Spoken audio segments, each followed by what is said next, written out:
합니다. 주께서 오늘도 우리의 생명을 어제와 다른 새로운 생명으로 빚어주시고 새벽을 깨우며 주님 앞으로 나왔습니다.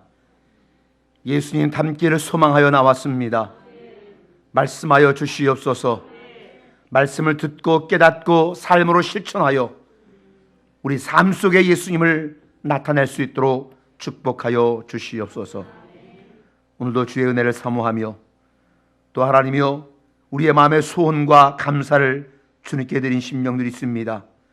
한 심령 그들의 이름을, 그들의 삶을, 그들의 형편을 주님께서 아시오니 그들의 기도 제목 위에, 그들의 삶의 소망 가운데에 주님 함께 하셔서 언제나 주의 인도와 보호와 주의 축복 가운데에 살게 해주시고 그들의 모든 기도가 하나님의 마음에 합한 것들이 되어지므로 응답되어지고 주님을 높여드리며 간증하는 축복된 인생을 살게 하여 주시옵소서.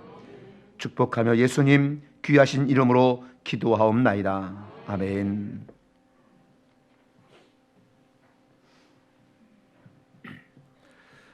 하나님의 말씀은 요한복음 21장 17절 말씀입니다.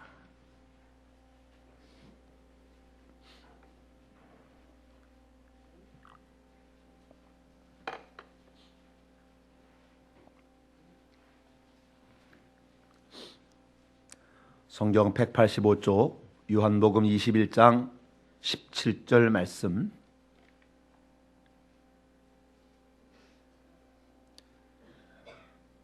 다 같이 봉독합니다.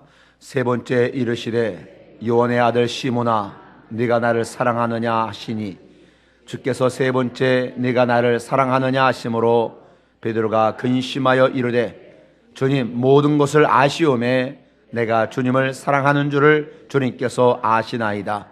예수께서 이르시되 내 양을 먹이라. 아멘.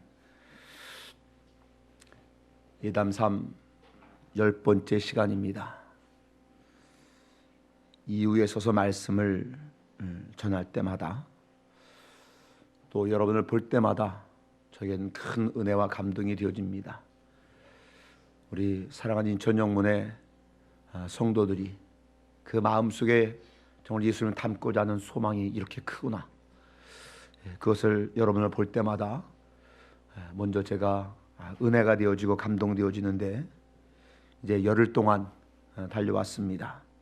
앞으로 4번의 시간이 남았는데 끝까지 완주하시고 정말로 예수님 여러분의 마음 깊이 정말로 각인하고 새기고 그래서 예수님의 삶이 여러분 속에 나타날 수 있기를 바랍니다. 오늘은 성경에 나오는 베드로 이야기를 좀 하려고 합니다. 베드로 갈릴리 호숫가에서 고기를 잡던 어부 출신이지요. 그런데 예수님이 어느 날 그에게 말씀하십니다. 나를 따라와라. 내가 너를 이제는 고기 잡는 어부가 아니라 사람을 낚는 어부가 되게 할 것이다. 그 말씀을 하시니까 베드로가 배도 그물도 가족도 다 내려놓고 예수님을 따라갔죠. 하루는 예수님이 묻습니다. 얘들아, 사람들이 나를 누구라고 하느냐? 요즘 말로 말하면 이제 여론조사랄까요? 누구라 하느냐? 그랬더니 대답을 합니다. 어떤 사람은 예수님을 가리켜서 선지자 중에 하나라고 얘기합니다. 그래? 그러면은 세상 사람들이 말하는 거 말고 너희들은 나를 누구라고 하느냐? 그랬더니 또 베드로가 대답을 합니다. 주는 그리스도시고요. 그리고 살아계신 하나님의 아들이십니다. 그 말을 듣고 주님이 말합니다. 시몬아, 네가 복되다. 그런데 이것을 네게 알게 한 이는 네 혈육이 아니라 하늘에 계신 아버지가 너를 이것을 알게 했구나.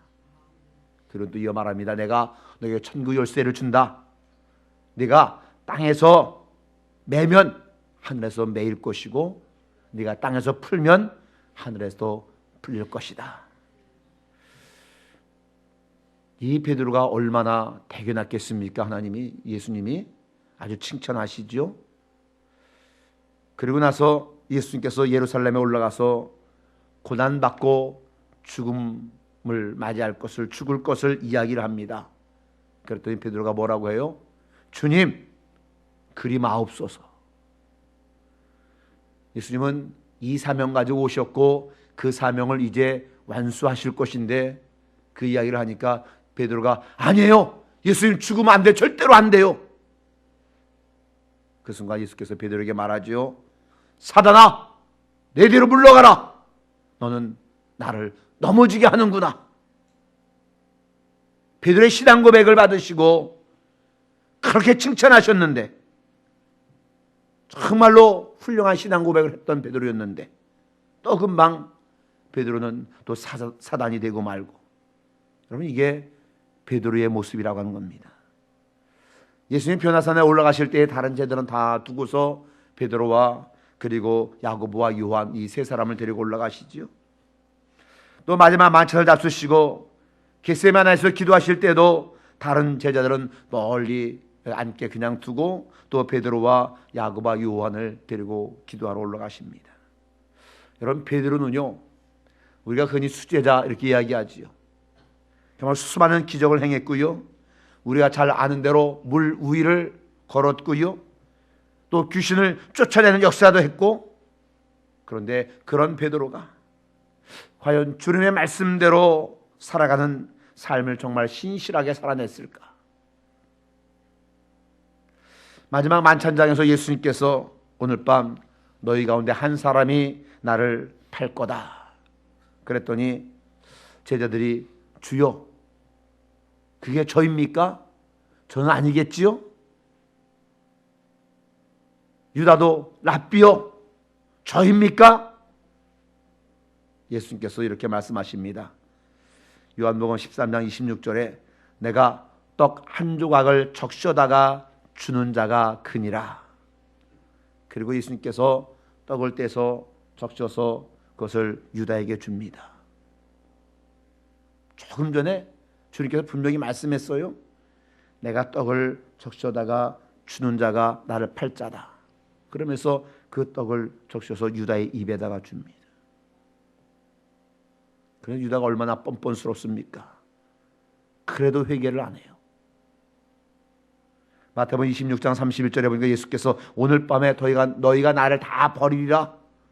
그때 이 베드로가 뭐라고 말합니까? 주님, 얘들 그럴 수도 있을지 모릅니다. 다 버려도, 그러나 저만큼은 주님 버리지 않겠습니다. 그래서 그 베드로를 향해서 내가 오늘 밤 닭 울기 전에 네가 3번 나를 부인할 것이다. 시몬이 다시 다짐하지요. 주님, 제가 주님과 함께 죽을지언정 절대로 주님을 부인하지 않겠습니다. 그러던 베드로가 예수님이 잡혀가실 때에 3번이나 예수를 모른다고 부인합니다. 여러분, 그뿐입니까? 십자가에 달려 돌아가시자 요한복음 21장 3절 오늘 말씀 보니까 나는 물고기 잡으러 가노라. 예수님 잡혀 돌아가시자 끝났구나, 다 헛것이었구나, 그냥 갈릴리로 가서 고기나 잡는 어부 생활로 다시 돌아가야 되겠다, 나는 고기 잡으러 간다. 여러분, 이것 보세요. 예수께서 십자가에 달려 돌아가셨어요. 그리고 부활하셔서 가장 먼저 무덤에 찾아온 막달라 마리아를 만나고, 두 번째 다락방에서 제자들을 만나고, 세 번째 만나는 장면이 오늘 본문의 내용입니다. 예수님과 함께 죽겠다고 그렇게 호언장담했던 베드로, 그 베드로가 나는 물고기 잡으러 간다 그럽니다. 그랬더니 그 말을 들었던 다른 제자도 그래, 우리도 함께 가자. 베드로가 지난 3년간 예수님을 어떻게 따랐고 주님과 어떤 관계로 지냈는데, 주님께서 십자가에 죽으셨다고 죽은 지 오래된 것도 아니고 그저 엊그제 돌아가셨을 뿐인데 나는 물고기 잡으러 간다. 다른 제자들도 마찬가지지요. 도대체 이 사람들 뭡니까? 도대체 어떻게 이렇게 금세 변할 수가 있겠냐는 거예요. 인간의 탈을 썼다라면은 어떻게 이렇게 배신할 수 있겠냐는 거예요. 그런데요, 가만히 보면은 이런 인간의 나약한 모습이 저에게 또 여러분에게도 있다고 하는 거죠. 이런 성경에도 그런 일이 한두 번이 아니잖아요. 어떻게 그럴 수 있나요? 하지만 그게 다 우리의 모습을 보여주는 거예요. 호산나 이스라엘의 왕이시여, 종려나무 가지를 흔들면서 그렇게 주님을 환영했던 것이 주일인데 5일 후에 십자가에 못 박으셔서 호산나 다윗의 왕이여 외쳤던 그들이 그 주님을 향해서 십자가에 못 박으라고. 여러분, 그게 사람의 모습이라고 하는 겁니다. 우리 안에도 부인할 수 없는 이런 양면성이 저에게도 여러분에게도 존재한다고 하는 거예요. 예수님을 부인한 후에 닭이 울입니다. 그 소리를 듣자 예수님이 말씀하신 것이 생각납니다. 그래서 베드로가 통곡을 합니다. 그것이 지난 목요일이에요. 그런데 벌써 주님은 다 까맣게 잊어버리고 나 물고기 잡으러 가네.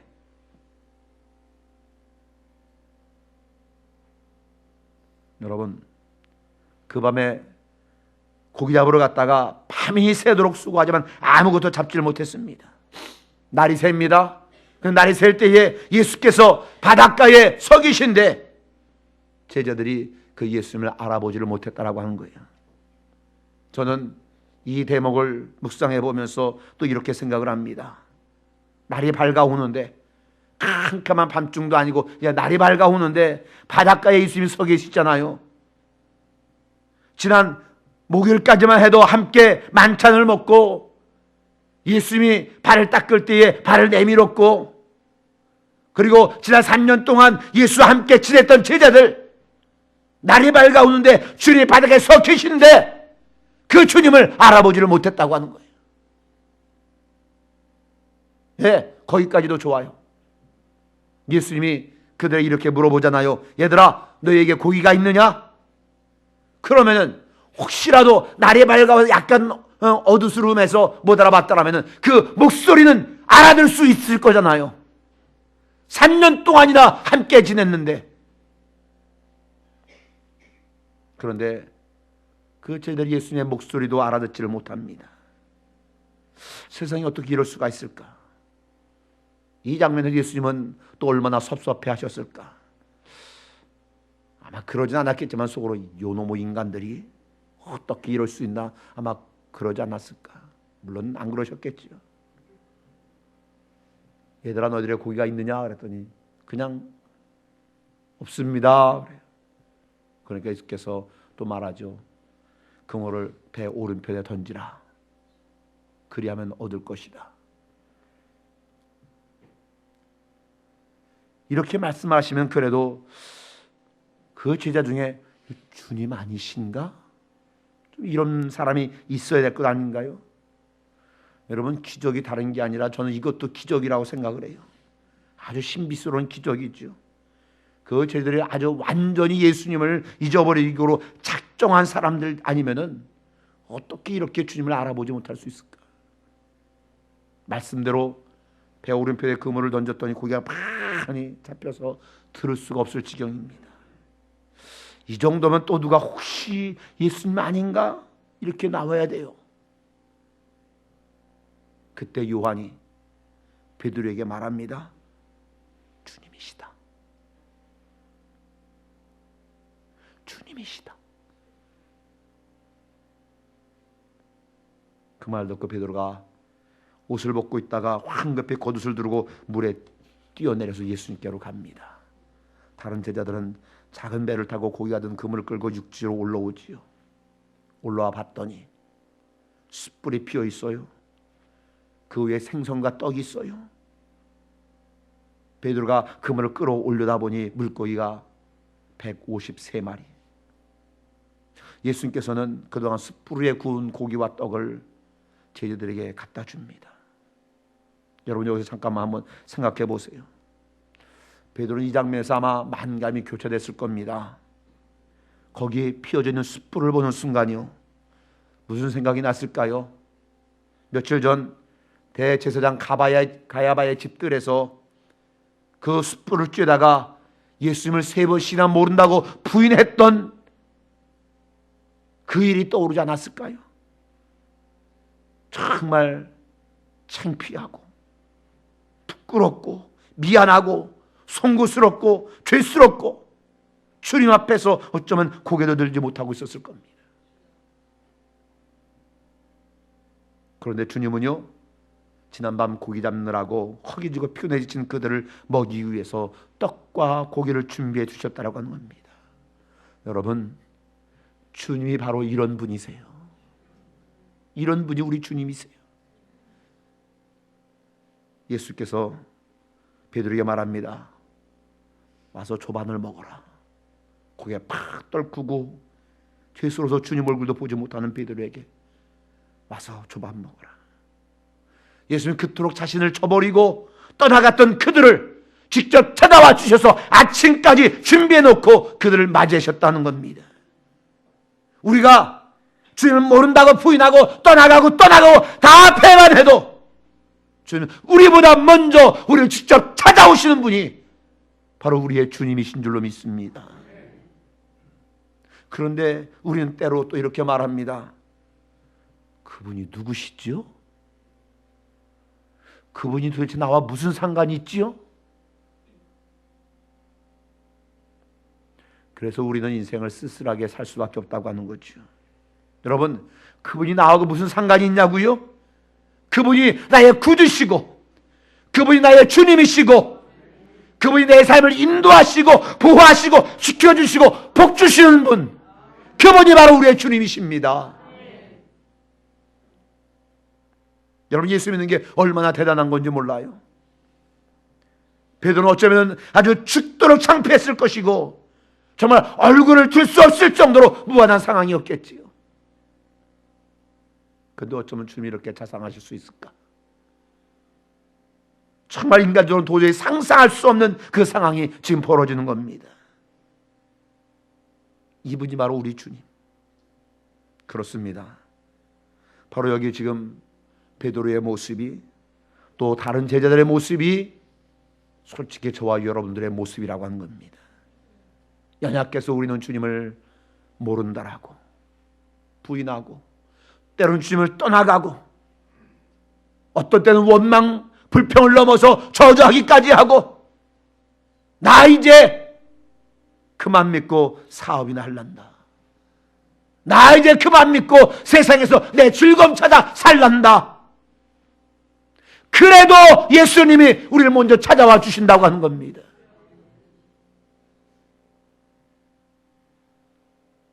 어떤 상황 가운데도 우리를 찾아오시는 그 주님. 여러분, 혹시 그렇다라고 일부러 시험하지는 마세요. 나 내일부터 교회 안 나올래. 그럼 주님이 나를 찾아오시는가 안 찾아오시는가 한번 볼래. 그럼 이렇게 시험하지 마세요. 그랬다가는요, 주님이 찾아오시긴 찾아오셔요. 근데 잘못하면 채찍 가지고 올 수도 있어요. 그러니까 함부로 그렇게 시험하지 마세요. 여러분, 이 베드로의 가이사랴 빌립보에서의 이 고백이 과연 거짓이었을까요? 죽기까지 함께 하겠다고 한 이 말이 빈말이었을까요? 그때는 진심이었을 겁니다.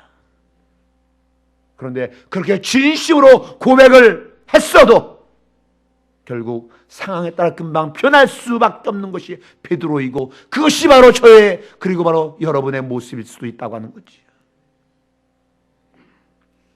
어떤 목사님이 신학교에 입학했을 때의 일이랍니다. 헌신을 하고 내가 목사가 되겠다 생각을 하고 신학교에 입학을 했는데, 같이 신학교에 입학했던 그 동기, 그 친구가 묻더래요. 너 예수님 위해서 죽을 수 있냐? 그 대답을 갑자기 훅 하니까 얼른 대답을 못하고 그냥 주저주저 하고 있으니까, 아니 신학교까지 와서 예수님 위해 죽을 수 없다고? 당연히 죽을 수 있다고 대답해야 되는 것 아니야? 그랬더니 그 목사님이 솔직히 글쎄 그 상황이 돼봐야 알겠는데. 그랬더니 그 친구가 허허 이 사람 보게 너 신학교 왜 왔냐? 온갖 핀잔을 다 하더래요. 그런데 그렇게 핀잔을 주고 자기는 주님을 위해서 언제든지 죽을 수 있다고 큰 소리 뻥뻥 쳤던 그 친구가 6개월 만에 나 때려칠란다 하고 신학교를 그만두었다고 하는 거예요. 그러면 여러분, 그날 그 목사님의 친구가 난 언제라도 주 위해서 죽겠다 했던 말이 거짓이었을까요? 아니요. 그 친구는 그때는 진심으로 그랬다라고 봅니다. 그런데 그렇게 진심으로 이야기했다가도 금세 변할 수 있는 연약함이 바로 저와 여러분들에게도 있다라고 하는 겁니다. 어쩌면 이게 바로 우리의 솔직한 영적 상태인지도 모릅니다. 자, 이제 조금만 더 생각해 보겠습니다. 조반을 다 먹은 후에 예수께서 시몬 베드로에게 물으십니다. 요한의 아들 시몬아, 네가 이 사람들보다 나를 더 사랑하느냐? 베드로가 대답합니다. 주님, 그러하나이다. 내가 주님을 사랑하는 줄 주님께서 아시나이다. 내 어린 양을 먹이라. 또 두 번째 물으십니다. 요한의 아들 시몬아, 네가 나를 사랑하느냐? 세 번째 이어서 또 물습니다. 요한의 아들 시몬아, 네가 나를 사랑하느냐? 대답은 이렇게 바뀝니다. 베드로가 근심하여 가로되 주님, 모든 것을 아시오매 내가 주님을 사랑하는 줄 주님께서 아시나이다. 여러분, 이 대목이 무슨 대목입니까? 그렇게도 예수님을 따르겠다라고 다짐해놓고 다 떠나가 버렸는데, 그랬는데 그들을 주님은 버리지 아니하시고 또 찾아오셨다고 하는 겁니다. 그리고 넘어진 그들을 다시 일으켜 세우시는 분이 우리 주님이시라고 하는 겁니다. 그 자리에서 너 왜 나를 부인했느냐, 왜 나를 배반했느냐 묻지 아니하시고, 베드로야, 시몬아, 너 나 사랑해? 책망하기 위한 물음이 아니라 회복시켜주기 위함이요, 그를 다시 일으켜 세우기 위한 물음이었다고 하는 거죠. 여러분, 성공한 사람과 실패한 사람의 차이가 뭔지 아세요? 애초부터 성공한 사람, 실패한 사람 따로 있는 것이 아니라 다 넘어져요. 실패해요. 근데 그 실패했다가 다시 딛고 일어선 사람은 성공한 사람이요, 실패한 자에서 그저 주저앉아 있는 사람은 실패한 사람이라고 하는 거예요. 넘어지는 것은 다 경험해요.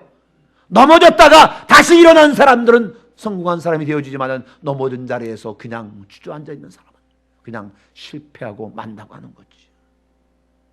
여러분, 노벨상을 2번 수상했던 그 부부 아시지요? 퀴리 부부. 피에르 퀴리와 마담 퀴리. 그분들이 노벨상을 2번 탑니다. 부부간에 2번 받았어요. 근데 원소 105번인 라듐이 있는데, 이 라듐을 이 퀴리 부부가 발견했습니다. 어떻게 발견했는가? 원소가 차례대로 발견돼서 104번까지 이제 발견됐는데, 105번째도 뭔가 있을 것이다 생각을 하고 이름을 미리 정해놓습니다. 뭐라고? 라듐이라고 정해놓습니다. 그런데 아무리 연구하고 그래도 라듐이 나오지를 않는 거예요. 105번째 원소가 나오지를 않는 거예요. 연구하며 수십 톤의 돌덩어리를 모아다가 기존에 발견된 원소들을 다 제거하고 그러다 아무것도 없고 빈 접시예요. 이런 실험을 수도 없이 합니다. 해도 빈 접시예요. 어느 날이었습니다. 빈 접시만 남았는데 집에서 딸아이가 아프다는 기별이 옵니다. 그래서 빈 접시를 그냥 실험실에 남겨놓은 채 집에 헐레벌떡 갑니다. 그리고 아이에게 약을 먹이고 젖을 물리고 그냥 잠이 들었습니다. 너무 일찍 함께 자다 보니까 밤 12시쯤 됐는데 잠이 깼습니다. 부부가 이야기합니다. 아이가 괜찮은 것 같으니까 우리 실험실에 다시 가봅시다. 밤중에 실험실에 와보니까 그 캄캄한 밤인데 실험실 안에서 오묘한 빛이 나는 거예요. 가까이 가서 떨리는 마음으로 봤더니 낮에 두고 온 그 빈 접시였는데 거기서 오묘한 빛이 나오는 거예요. 그게 나듐이었다고 하는 겁니다. 사실 나듐은 실험할 때마다 그 접시에 남아 있었는데 이 나듐은 얻을 때만 보이는 것을 몰랐다고 하는 거죠. 수없이 많은 실패를 거듭하고도 포기하지 아니하고 집요한 열정으로 도전했을 때 결국은 성공을 하게 됐다 하는 거죠. 사랑하는 여러분요, 우리가 포기하지 아니하면 주님께서는 반드시 우리를 찾아오시고 우리를 다시 일으켜 세우시는 분인 줄로 믿습니다. 우리가 자꾸 포기해서 그렇지, 내 양을 먹이라, 주님은 우리를 찾아오셔서 우리가 감당해야 할 사명을 주신다고 하는 거지. 다 포기하고 배반하고 부인하고 세상으로 갔지만은 그러나 주님은 포기하냐고 다시 오셔서 그를 회복시켜 주시고 일으켜 세워 주시고 사명 주시고. 그럼 마지막으로 사명 이야기를 한 가지 들려드리겠습니다. 미국의 유명한 방송인 중에 오프라 윈프리라고 있습니다.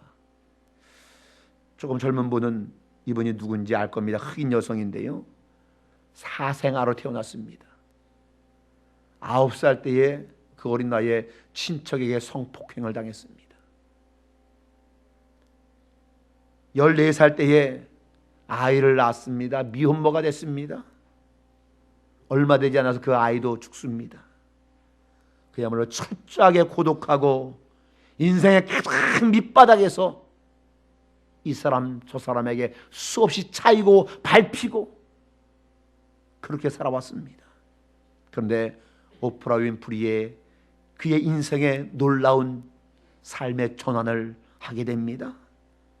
그게 뭐냐면은 여전히 나를 사랑하시고 계시는 주님을 그가 만나게 됩니다. 그리고 인생의 변환점을 맞게 되지요. 그때부터는 어떻게 하면 내가 다른 사람을 도울 수 있을까? 나처럼 어려움을 겪는 사람을 내가 어떻게 도울 수 있을까?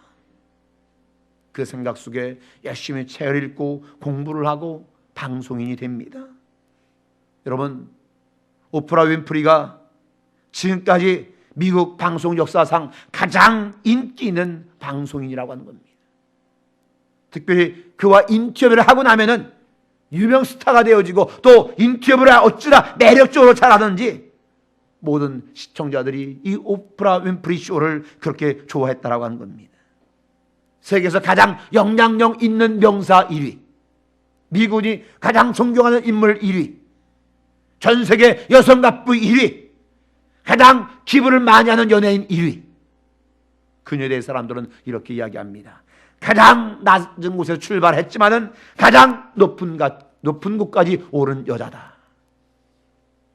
드디어 오프라 윈프리가 방송을 은퇴하는 날입니다.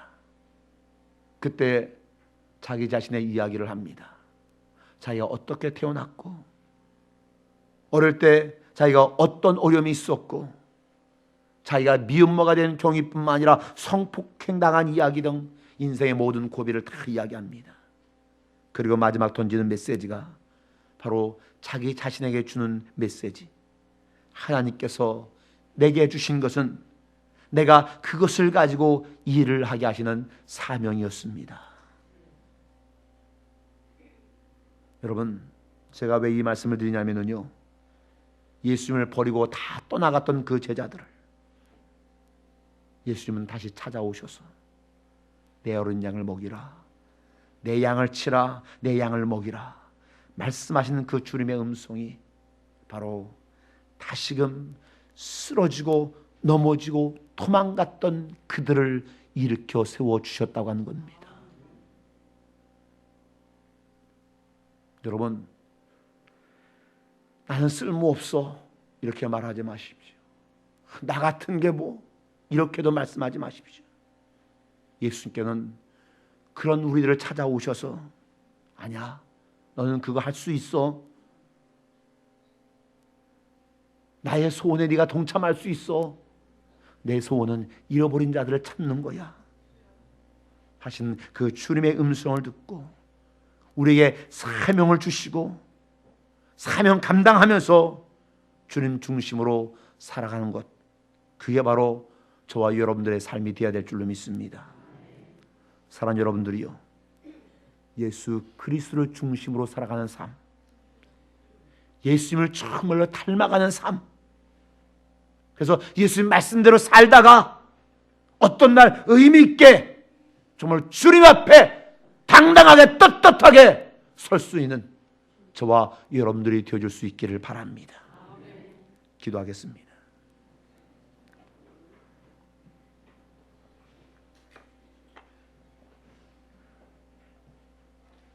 예수님은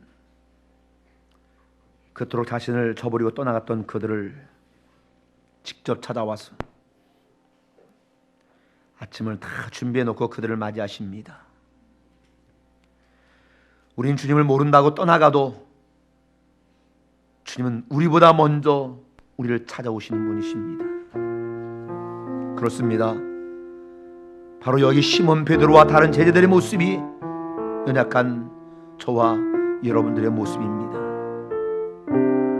우리 연약하여 주님을 떠나버리고 모른다고 부인하고 저주하고 난 이제 그만 믿고 세상 가운데 내가 살란다 할지라도 그래도 예수님이 우리를 먼저 찾아와 주십니다. 그렇게도 예수님을 잘 따르겠다고 다짐해놓고 다 떠나가 버렸는데 그들을 주님은 버리지 않으셨고 또 찾아오셨습니다. 그래서 넘어진 그들을 다시 일으켜 세워주신 분이 바로 우리 주님이십니다. 우린 때로 나와 무슨 상관이 있냐고 이렇게 말하는지 모릅니다. 그러나 왜 상관이 없습니까? 그분이 나의 구주신데요, 그분이 나의 주님이신데요, 그분이 나를 인도하시고 보호하시고 지켜주시는 복주시는 그분이신데요. 사랑하는 여러분들이요, 우리가 포기만 하지 않으면 주님께서는 반드시 우리를 찾아오셔서 다시 일으켜 세워 주시는 분인 줄로 믿습니다. 예수를 버리고 다 떠나갔던 그 제자들, 예수님이 다시 찾아오시잖아요. 내 어린 영을 먹이라고 말씀하잖아요. 이 주님의 음성이 쓰러지고 넘어지고 도망갔던 그들을 다시 일으켜 세워 주었잖아요. 여러분, 혹시 베드로처럼 실패했습니까? 넘어져 있습니까? 쓰러져 있습니까? 혹시 소진되어 있습니까? 그렇다면 배반하고 도망갔던 베드로를 찾아오셔서 다시 일으켜 세워주신 그 우리 주님에게, 주님, 저를 다시 일으켜 세워주세요. 다시 일으켜 세워주세요. 그래서 주님 주신 사명 감당할 수 있도록 해주세요. 그렇게 기도하시기 바랍니다. 우리 주여 삼창하고 기도하겠습니다. 주여, 주여,